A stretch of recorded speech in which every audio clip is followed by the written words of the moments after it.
nossa próxima aula. Hoje eu vou abordar alguns aspectos específicos da gramática da língua de sinais. Bom, na língua de sinais, as relações gramaticais se estabelecem por meio do uso de sinais à frente do corpo. Mas como mudar a organização dessas sentenças? Há um espaço invisível, que vai mais ou menos da altura da cabeça, a região da cintura, perto dos quadris aqui, onde são feitos os sinais, são feitos os movimentos das mãos. Por exemplo, seria esse quadrado invisível aqui.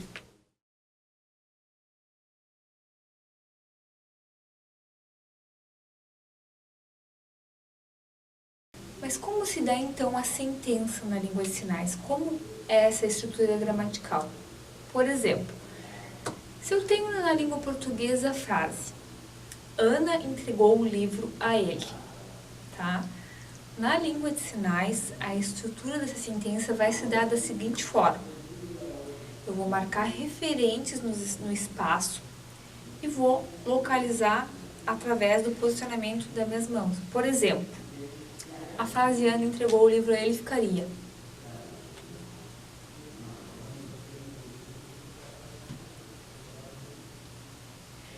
esse movimento de entregar a ele, eu usei livro, o objeto, a mulher Ana, localizada aqui, entregou a ele.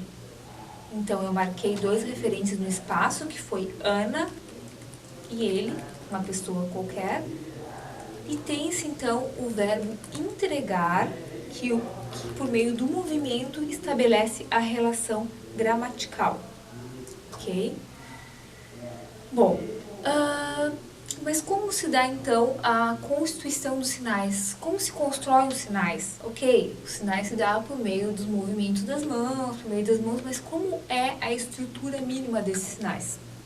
Bom, na língua portuguesa, eu tenho então a unidade mínima da palavra, vamos supor, seria o som e a sílaba, ok? Na língua de sinais, essa construção se dá por meio das configurações de mão, que eu vou estar detalhando para vocês agora, o ponto de articulação e o movimento. Mas o que é, então, a configuração de mão?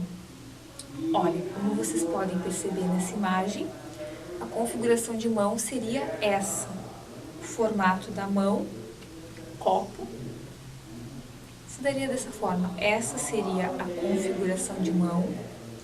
O local onde ocorre, então, o sinal é próximo à boca e tem-se esse movimento de copo, ok?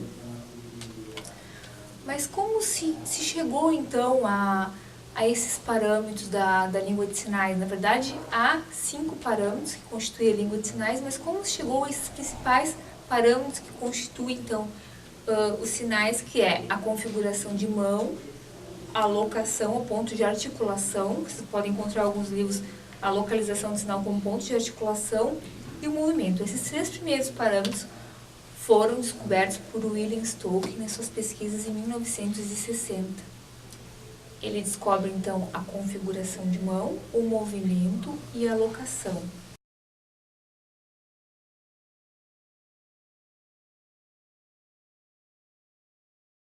Em 1970, outros pesquisadores descobrem outro movimento que seria a orientação da palma da mão. Eles comprovam que, além desses 3 parâmetros descobertos por Stokes, há também a orientação da palma da mão, que seria isso, o sinal é feito para frente, para o corpo, para um lado ou para o outro lado, direito ou esquerdo. Em 1995, Lucina Ferreira Brito ainda descobre um 5º parâmetro, que seriam as expressões não manuais. O que seriam as expressões não manuais? Seriam, então, o movimento de cabeça, expressão de rosto, boca, corpo, ombros, que dá origem à construção de sinais. Por exemplo, o sinal de mago, eu faria dessa forma.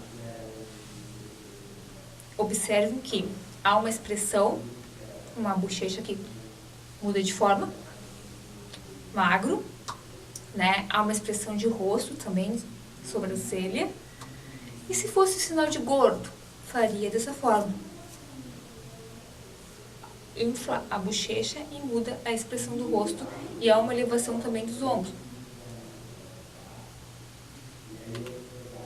Mas o que são então as configurações de mão? As pesquisas comprovam que há atualmente em torno de 61 configurações de mão, que são essas que eu mostro para vocês na seguinte tabela. Notem que nessa tabela consta vários formatos de mãos, mas não confunda as configurações de mão, que são essas que vocês estão visualizando, com o alfabeto manual que veremos mais adiante.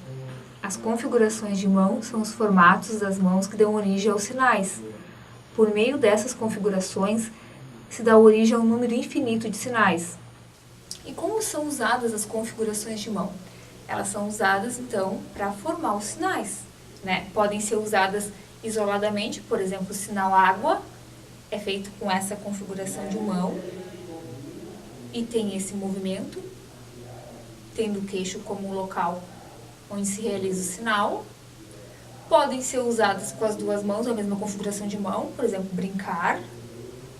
Eu tenho a mesma configuração de mão. Podem ser configurações de mão diferentes.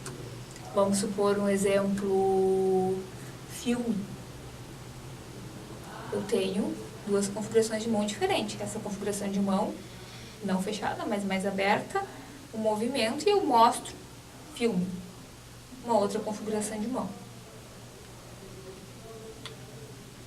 Eu vou tentar exemplificar, então, um pouco melhor, por meio das imagens, como se dá, então, a construção desses sinais. No sinal brincar, por exemplo, vocês podem observar que eu tenho a tabela geral. Se eu for procurar a configuração de mão dessa forma, ela é a configuração de mão número 4, né, que se configura por meio do sinal brincar. Ela tem um número, essa configuração de mão.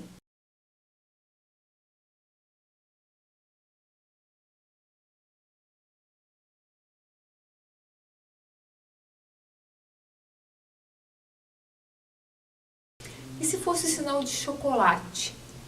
Chocolate se configuraria da forma, uma mão fechada e a outra mão nessa configuração de mão. Chocolate. Então, retornando à tabela, eu teria a configuração de mão número 7, que é essa aqui. Olha, com a orientação da palma da mão para baixo, fechada. E teria essa configuração de mão, que é a número 33. Chocolate.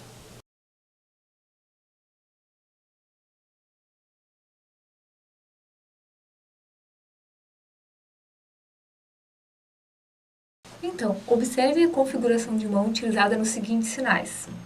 No sinal de filosofia. Observem, eu tenho esse formato da mão, essa configuração, que é a configuração de mão número 47. Perceberam que é o mesmo formato de mão? Olha. E se eu tiver, então, o sinal de aula, com qual configuração de mão eu realizo? Sinal de aula, eu tenho duas configurações de mão, tenho o movimento de aula, e esse sinal é feito com a configuração de mão número 57. Percebam que tem, às vezes, poucas diferenças entre a configuração de mão. Olhem, a 57 é dessa forma, a 61 a mão é um pouco mais aberta, mas o sinal de aula é feito com a configuração de mão número 57. E se for o sinal de banheiro? Eu faço banheiro. Olhem, aonde está essa configuração de mão? É a configuração de mão número 39, banheiro. E eu tenho ainda a minha mão fechada. Olha, essa é a configuração de mão, palma da mão para baixo, que é número 7. Então, eu tenho duas configurações de mão no mesmo sinal. Configuração de mão número 7 e configuração de mão número 39. Banheiro. Um outro sinal seria o sinal de livro. Como eu faço o sinal de livro? Livro. Novamente, duas configurações de mão. Essa configuração de mão, com a palma para cima, e essa, que se estabelece por meio do movimento como livro. Qual é o número dessa configuração de mão? 57. E essa configuração de mão é a configuração de mão número 38. Um outro sinal, por exemplo, biblioteca. Biblioteca. Olhem que eu tenho aqui as duas mãos. Biblioteca pode ser feito tanto assim quanto com a letra B, biblioteca. Letra B, qual a configuração de mão que eu tenho nesse formato? Seria então a 53. Biblioteca. Se eu realizar com a mão um pouco mais com o dedinho para fora, então fica a configuração de mão número 56. Um outro sinal, o sinal de frio. Frio. Tenho essa configuração de mão, que é a número 12, que faz o sinal de frio. Percebam que todos os sinais apresentam diferentes configurações de mão ou podem apresentar a mesma configuração de mão que somada ao movimento dá origem ao sinal. A locação ou ponto de articulação. Então, é o local onde se dá o sinal, pode ser perto do corpo, um pouco distante, pode ter contato ou não com o corpo. Por exemplo, o sinal de primo. Eu faria o sinal de homem. Primo. Então, há um local no queixo, o primeiro local onde acontece, e o segundo no corpo. Primo pode ser feito tanto homem e primo, com essa configuração de mão, como também primo com essa outra configuração de mão.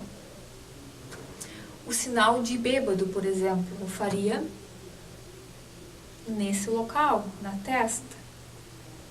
O sinal de zangado seria no peito e tem um contato com o corpo. Zangado.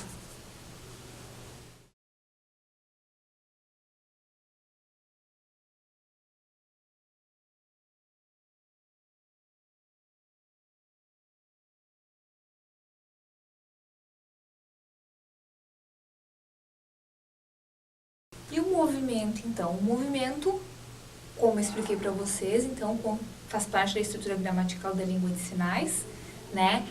E eu tenho alguns exemplos aqui, por exemplo, o sinal de andar. Tem esse movimento aqui, andar. Brincar tem esse movimento, brincar, esse possui movimento. Pode ser sinais que não tenham movimento, pode ser sinal de estar em pé, sentado. Ele pode não ter um movimento, não é uma regra que todos os sinais tenham algum tipo de movimento, mas geralmente há sim um movimento nos sinais.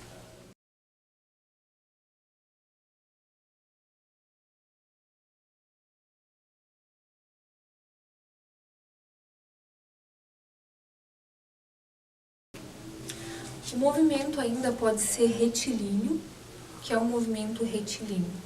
Seria esse sinal, que é o sinal de encontrar, é retilíneo, ou o sinal de porquê, também é retilíneo.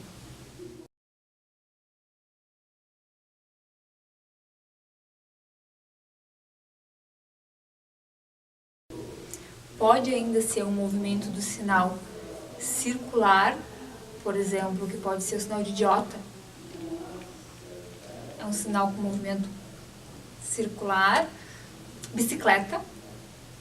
Notem que há um movimento circular nesse sinal. Eu tenho essa configuração de mão, palma da mão para baixo, tenho esse local onde se faz a bicicleta e tenho um movimento circular.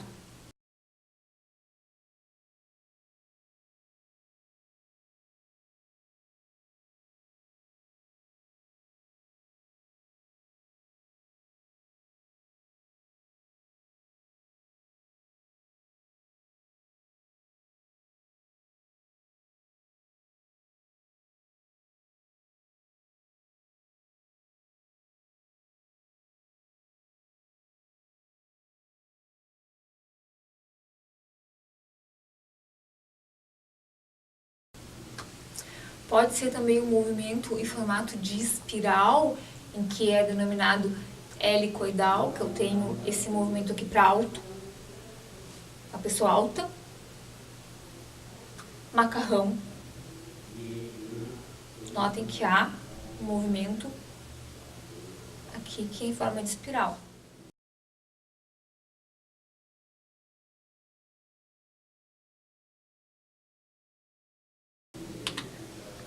Pode ser ainda angular, que seria esse movimento do sinal difícil. O raio.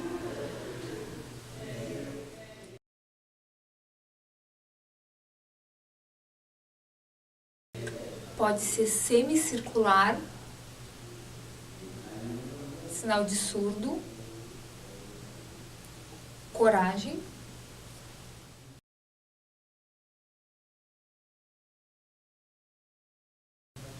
E pode ainda ser sinuoso, que é um movimento que se dá, por exemplo, no sinal de caminho. Ou também no sinal de Brasil.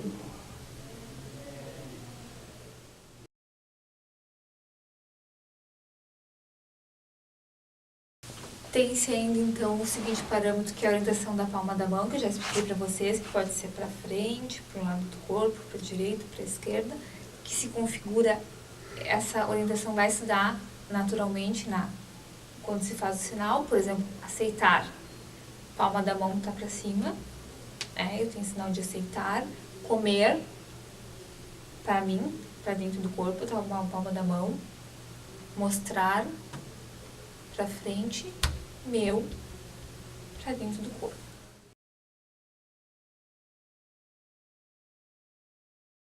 E as expressões não manuais ou expressão facial? Eu já mostrei um pouquinho para vocês, mas vamos então exemplificar outras expressões que se dão, por exemplo, a expressão de triste, como seria uma expressão de triste, sempre acompanhada com movimento de sobrancelha, rosto, ficaria dessa forma. Perceba que é necessário sempre acompanhar o sinal com o movimento da face, dos olhos, porque senão não teria significado um sinal de triste assim. Então, triste, alegre, feliz.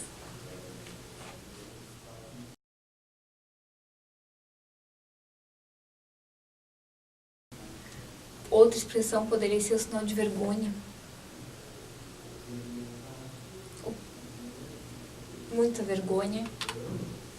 As expressões faciais também acompanham a questão da intensidade do sinal. Por exemplo, se eu tenho sinal de bonito, bonitão e lindo, por exemplo. Se eu tenho sinal de bonito. Se eu tenho sinal de, nossa, bonito, bonitão e lindo. Então, a intensidade do sinal vai estar junto com a expressão também, que vai construir também essa questão gramatical. Por exemplo, no sinal de difícil, eu tenho difícil ou muito difícil. Notem que é necessária essa expressão e não se preocupem, assim, que isso é natural na comunicação. Depois, no decorrer das aulas, vocês vão ver que isso vai ser uma incorporação natural de cada um na comunicação, porque se há algo muito difícil, se há um acontecimento muito grave, vocês vão estar incorporando essa intensidade do sinal. É muito difícil, eu vou fazer. Não, é muito difícil, né? Por exemplo, se eu tenho o sinal de feio, se é uma pessoa feia. Agora, se a pessoa é muito feia. Então, é necessária essa incorporação do sinal e é uma característica da língua de sinais. Bem, então eu apresentei para vocês os 5 parâmetros que constituem a língua de sinais, que são a configuração de mão, a locação ou ponto de articulação, que é o local onde se dá o sinal, o movimento desse sinal. Lembram que eu comentei que o sinal pode ter movimento ou não ter nenhum movimento. Também a orientação da palma da mão e as expressões faciais. Então eu quero que vocês prestem atenção nos seguintes aspectos. Assim como nas línguas orais, em que algumas letras diferenciam as palavras, por exemplo, se eu tivesse a palavra pato e rato, eu tenho a letra P e a letra R, né, que vão diferenciar essas palavras. Nas línguas de sinais, a mudança de um dos parâmetros pode dar origem a um novo sinal totalmente diferente. Então, eu vou apresentar para vocês alguns sinais que mudam quanto à mudança dos parâmetros. Tem um significado totalmente diferente a partir da mudança de um dos parâmetros. Por exemplo, pode ser o parâmetro, pode ser a configuração de mão, pode ser o movimento, ou pode ser o local onde ocorre o sinal, que é o ponto de articulação ou locação. Então, observe na seguinte imagem. Eu tenho o sinal de pedra e queijo.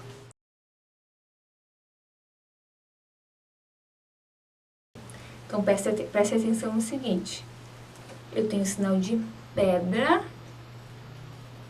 e queijo. Pedra e queijo têm o mesmo movimento, pedra e queijo, o mesmo local onde é realizado o sinal, no queixo, mas qual a diferença que eles apresentam? É a configuração de mão. Pedra eu faço com essa configuração de mão e queijo com essa configuração de mão. Na próxima imagem eu tenho então o sinal de trabalhar e vídeo.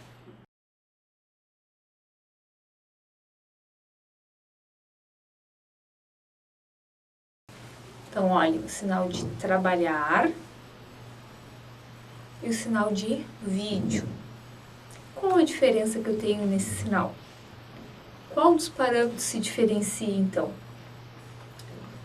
Trabalhar, eu tenho a mesma configuração de mão que vídeo. Olha, eu tenho o mesmo local onde é feito o sinal, à frente do corpo, mas eu tenho uma mudança no movimento. Trabalhar é dessa forma e vídeo é dessa forma. Observe a próxima imagem, onde eu tenho o sinal de aprender e sábado.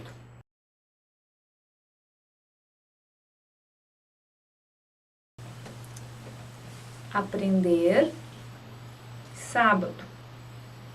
Eu tenho nesse sinal a mesma configuração de mão. Olha, aprender, sábado.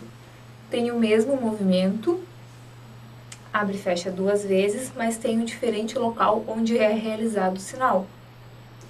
Então, percebam que, às vezes, apenas uma mudança em um desses parâmetros vai dar um significado totalmente diferente ao sinal.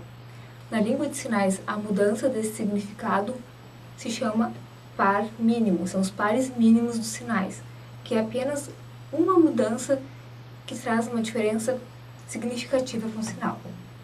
Bem, na sequência então eu trago um vídeo da pesquisadora Ronice Miller Quadros, onde ela especifica melhor essa questão da gramática da língua de sinais.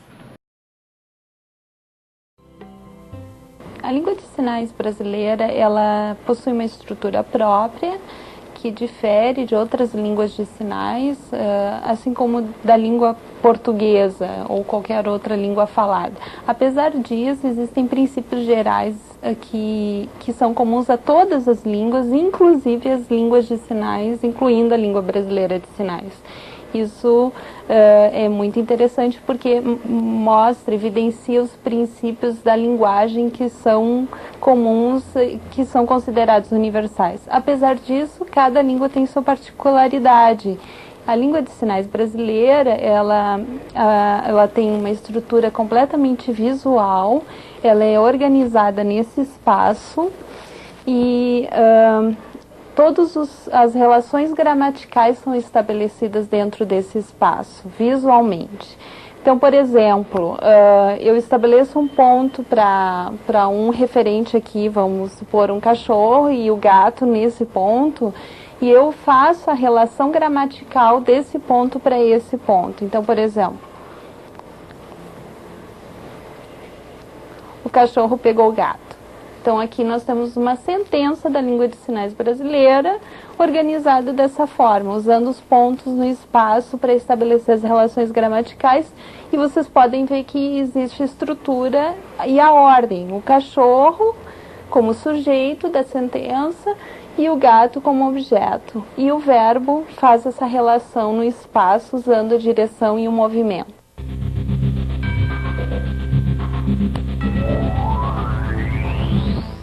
Outro aspecto aspecto da estrutura da língua de sinais é a formação de palavra.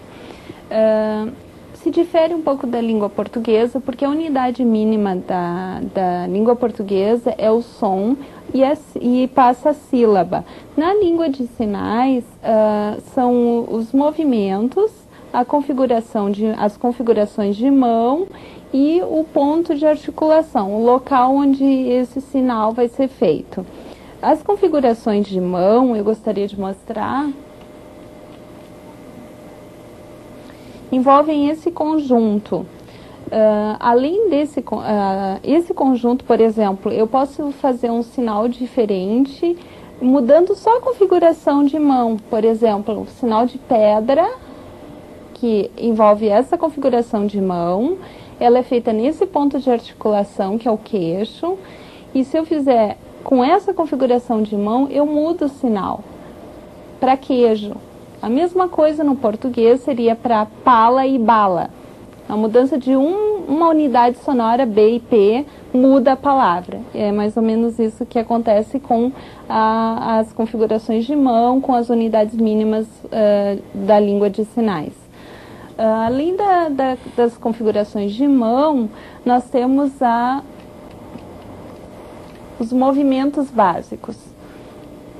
Os movimentos básicos, eles envolvem movimentos para frente em todas as direções e com eles eu estabeleço relações gramaticais. Existem movimentos internos que seriam movimentos da palavra internos, por exemplo, o dar.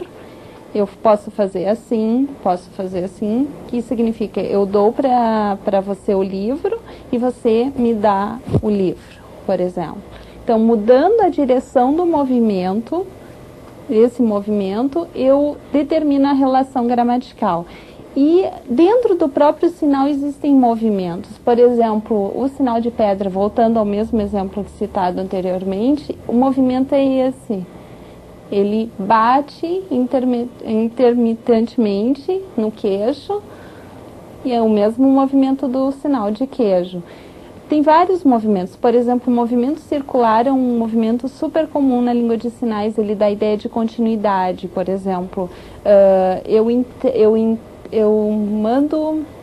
eu gasto muito. Então, eu gasto muito, eu faço esse movimento circular que dá a ideia de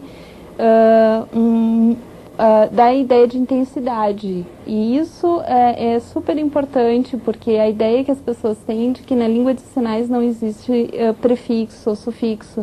Realmente, não é da mesma forma que acontece nas línguas faladas, da mesma forma que acontece no português, mas existem mecanismos na própria língua que estão relacionados com a questão visual e espacial que determina a formação de palavras na língua de sinais. Então, esse seria um movimento contínuo circular. Outro aspecto da formação de palavras seria a repetição. Por exemplo, para formar o plural, da ideia de plural, quando eu faço o sinal de casa, é um movimento só. Se eu faço muitas casas, então eu dou a ideia de várias casas. Eu uso a repetição para marcar o plural. Outra forma seria, ainda com a repetição, por exemplo, eu gasto muito.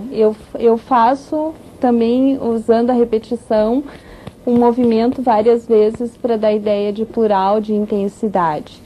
Outro aspecto seria a tensão do sinal. Como é que eu marco na língua de sinais a ideia de alguma coisa que é muito mais do que ela realmente é? Por exemplo, no português a gente tem a ideia de ele é muito bonito, posso dizer bonitão, eu posso dizer muito bonito, usar a palavra muito. E na língua de sinais eu uso a tensão, eu faço assim, bonito. Além da intensidade da expressão não manual, que é a face, eu tenho a tensão marcando essa intensidade que eu dou no sinal. E isso é uma coisa gradativa, não é uma palavra bonito, bonitão, como no português. Eu tenho que marcar isso, eu marco isso gradativamente, dependendo de como eu quero adjetivar a coisa.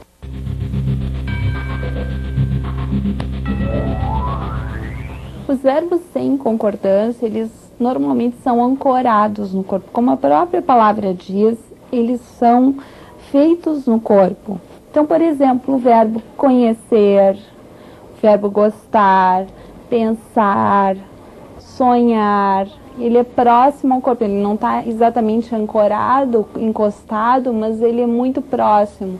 Esses verbos, eles não apresentam concordância, aí eu tenho que usar outras estratégias gramaticais para estabelecer as relações gramaticais. Por exemplo, eu vou ter que usar a ordem da estrutura. Sujeito, verbo, objeto, por exemplo. Eu vou dizer assim, ó, eu conheço o João. Então,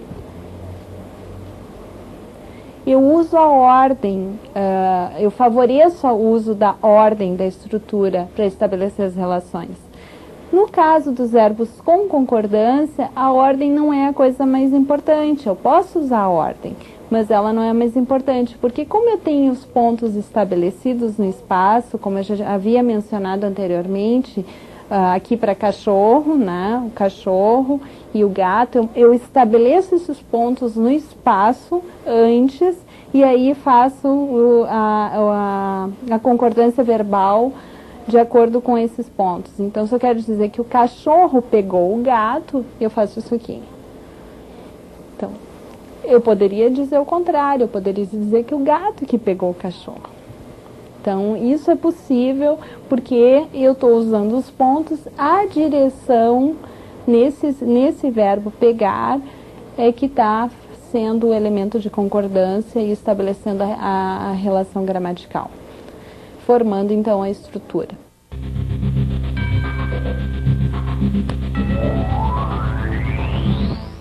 As expressões não manuais, elas são expressões normalmente faciais. Algum movimento do corpo também pode ser incluído.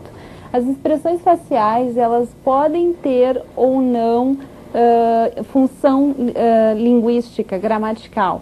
Eu vou apresentar somente as funções gramaticais das expressões faciais investigadas na língua de sinais brasileira. A gente tem expressão facial que acompanha a concordância verbal. Por exemplo, se eu tenho o verbo dar, quando eu movimento o verbo em direção ao objeto da sentença, por exemplo, Maria deu a João o livro, eu olho para o objeto João. Então, eu vou repetir. O olhar é fundamental nessa concordância do verbo dar, assim como com qualquer outro verbo com concordância da língua de sinais. Além do olhar, eu posso mover o ombro em direção ao objeto. Então, também é uma expressão não manual do verbo, no verbo. Além da expressão de concordância, eu tenho expressão facial para negação, que é o movimento da cabeça, ou simplesmente esse movimento do lábio. Eu começo a sentença onde ela tem o escopo da negação, aí eu faço uma expressão facial de negação. Eu vou mostrar.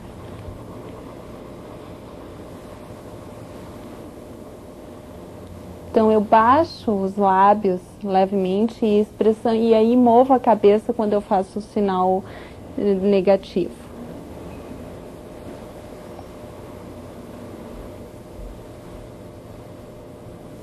Outra expressão facial seria de confirmação.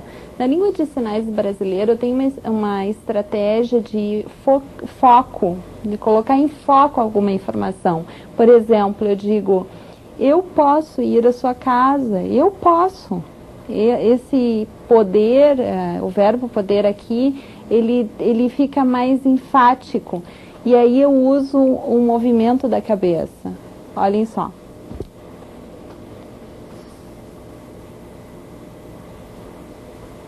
Então, essa é uma expressão facial associada normalmente com foco, com ênfase dada dentro da estrutura da língua. Outro exemplo seria a interrogativa. Por exemplo, eu tenho duas possibilidades com a interrogativa. Para perguntas que eu vou esperar uma resposta sim ou não, do tipo assim, tu queres água? Eu faço a expressão manual, olhem para mim. eu baixo a sobrancelha, baixo a cabeça.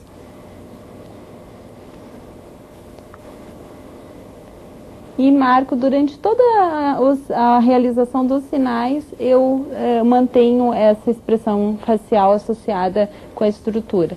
Outra expressão interrogativa é quando eu faço pergunta o que, como, por quê. Então, o que tu queres?